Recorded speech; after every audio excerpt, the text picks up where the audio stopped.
అందంగా పూసింది ఎవరి కోసం? ఇది ఆ చెట్టు కోసమా, ఆ పువ్వు కోసమా ఇంత అందంగా పూజించింది? ఈ ప్రపంచంలో ప్రతి అందం కూడా మనుషుల కోసమే. ఈ అందాన్ని చూసి ఆనందపడమని సృష్టించింది ఈ అందం ఇది.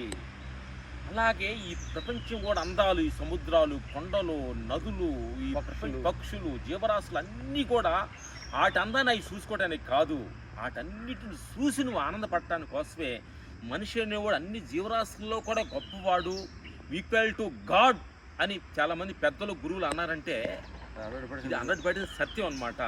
ఈ పువ్వు అందం ఎవరి కోసం? అది ఆ చెట్టు చూసుకుంటున్న అందాన్ని మనం చూసి ఎంత అద్భుతంగా పూసిందని మనం ఎంత గర్వంగా పడుతున్నామో, అలాగే నా పరమాత్మ స్వరూపులారా ఈ గార్డెన్లు, ఈ తోటలు, ఈ పువ్వులు, ఈ ఏరులు, చలఏరులు, ఈ నదులు ఇవన్నీ కూడా మనిషి చూసి ఆనందపడటానికే.